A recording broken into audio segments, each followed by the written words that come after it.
What is up, everyone? We're going to bring you a slightly more of a meme deck, but I think it actually has some competitive viability. Probably low B tier, but still pretty fun, pretty solid. Today is going to be all about Reforge Fizz. So we're going to rock out with some Fizz. It's been a while since I've played Fizz, but I think Reforge is a great mechanic that opens up a lot of things with Fizz, using the one-cost blade fragments to proc his initial Elusive, and then obviously tons of other burst speeds, damage buffing spells to avoid any removal that you have coming his way. And we're going to run some new cards from Cosmic Creations as well. Very, very fun deck. So I'll jump right in and start breaking it down, guys. We do have a giveaway going out right now, though. So if you leave a comment on this video, on the video from yesterday, and all the videos up until the 24th, you have a chance to enter to win a playmat. Again, it's US only, so I do apologize. But we are shipping out a playmat somewhere in the United States. We're shipping out 4, actually, all over our different social medias. So check out all that. Here we have the list. The deck code will be in the comments, as always, and I'll go through a little bit. So obviously it is Fizz and Riven. We're kind of keeping an early curve. We got Blade Squire, Fizz, Precious Pet. 2 drops, we just have Coral Creatures, Runeweaver. 3, we just have Riven. 4, we got Zap. 5, we got the Slippery Wave Rider, and also the Wraithful Rider. So 2 riders there. And 6, we got 3 Wiggly Burblefish. Honestly, like, you can laugh at some of these cards, but some of them are extremely competitive and very good. So, first off, the base synergy I kind of already went over was pretty straightforward. It's essentially, to level up Fizz, you need to play 6+ spells. That's extremely easy to do with the Reforge mechanic. You're getting plenty of one-cost spells, and they're, burst speed, obviously not in combat, but you can use those as you're going to attack. Now, Overwhelm and Quick Attack might not matter a lot for your actual elusive units, because this is an elusive deck, but they still help a lot for your Runeweaver, obviously for your Riven, and then mainly, again, the Wraithful Rider. So this card I definitely laughed at first when it came out, but it's pretty important. 7 attack on 5 is nothing to scoff at, but Challenger keyword, especially with that 7, is really important when you have blade fragments that give you quick attacks. You can either pull out a big target, say like a Cytherea the Bold, and kill without actually dying yourself because you have quick attack granted to it, or it's really important when you want to pull out their 1 or 2 drop that's still alive, that has 1 or 2 health.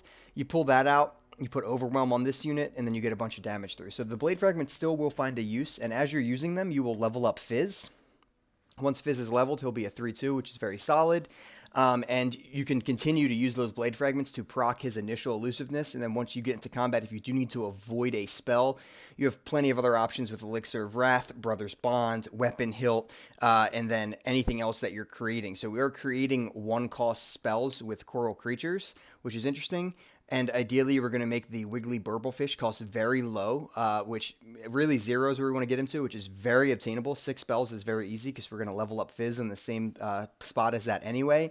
And this card's actually super legit. I definitely laughed at it a little bit first, but it is a very competitive card. You get a 3/1 for free and card generation back. It's very good. So the big thing here is Coral Creatures and Wiggly create a one-cost spell from your region. So if you got to kind of look at what that is. And if we just want to look at Bilgewater first, there are some bad ones, but there are also some good ones. So if you get Jailbreak, that's fine. 1-cost random follower, great. Jettison's awful, right? Jettison's a dead card. It just can be used to avoid a spell, which is at least something, but pretty bad if you have Fizz out, I mean. Parlay, super solid, fine, nice ping. Shakedown, we don't have a lot of high health targets, but still pretty valuable to get certain blockers out of the way. And Ye Be Warned, all pretty good cards. So just Jettison's pretty bad, the rest are good. But it gets real spicy when you get to Noxus, because there's some seriously good ones. So you have Blade's Edge, 1 to anything is super good. You can proc a barrier with it. You can just go right to the Nexus. Elixir Wrath, we're already running 3 of that in this deck, plus 3 attack on one of your elusive units, super solid. Guile to stop an elusive unit from being able to block, super good. And Ravenous Flock, always super good. We don't have anything that stuns, but we have plenty of damage across the board. So all the one-cost spells in here within these 2 regions are super solid. So Wiggly Burblefish and Coral Creatures look funny, but they're actually really, really good and generate an insane amount of value. So the whole point of this deck really, like I said, is punch through elusive damage with Zap and Slippery, have plenty of card generation. Now, if you actually look, we have Blade Squire, we have Coral Creatures, Runeweaver, Riven, Zap, and Wiggly Burblefish.